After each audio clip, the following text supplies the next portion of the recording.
অনেকে জিজ্ঞেস করেন যে ফ্রিজে রাখা যাবে কিনা। জি, কুরবানির গোশত ফ্রিজে রাখা যাবে। ইবনে আব্বাস রাদিয়াল্লাহু তাআলা আনহুর মত অনুযায়ী 3 ভাগ করা উত্তম, তবে এটা আবশ্যক নয়। আপনি 1 ভাগ নিজে খাবেন, 1 ভাগ আত্মীয় স্বজন প্রতিবেশীদের দিবেন, আরেক ভাগ গরিব দুঃখীদের মাঝে বন্টন করে দিবেন, এটা উত্তম, কিন্তু এটা আবশ্যক নয়। পুরো গোশত যদি আপনার লেগে যায় আপনি ভোগ করতে পারেন, আর যদি আপনার কাছে অতিরিক্ত গোশত থাকে এটা আপনি আত্মীয়দের দান করুন, গরিব আত্মীয়দের আপনি উপহার দিন, গরিব মিসকিনদের, সুবিধা বঞ্চিত মানুষদেরকে আপনি এগুলো দান করুন। কারণ সূরাতুল হজ্জের 28 নম্বর আয়াতে আল্লাহ তাআলা বলেছেন, ফাকুলু মিনহা ওয়া আত'ইমুল বাঈসাল ফাকির, তোমরা কুরবানির এই গোশত নিজেরাও খাও এবং অভাবী লোকদেরকে দাও।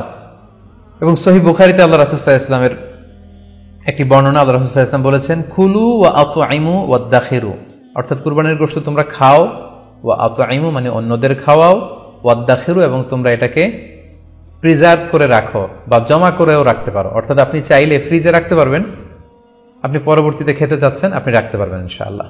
সো উত্তম হচ্ছে 3 ভাগ করে 1 ভাগ নিজে খাওয়া, 1 ভাগ আত্মীয় স্বজনদের প্রতিবেশীদের দেয়া এবং 1 ভাগ অভাবী সুবিধা বঞ্চিত গরিব মিসকিনদের মাঝে বন্টন করে দেয়া। এবং অবশ্যই অবশ্যই যাদের সামর্থ্য আছে আপনারা বেশি বেশি কুরবানি করুন, এবং এই কুরবানির মধ্য দিয়ে আমরা অনেক অনেক প্রান্তিক জনগোষ্ঠী, সুবিধা বঞ্চিত মানুষ, তাদের কাছে আমাদের সহায়তাগুলো পৌঁছে দিতে পারবো।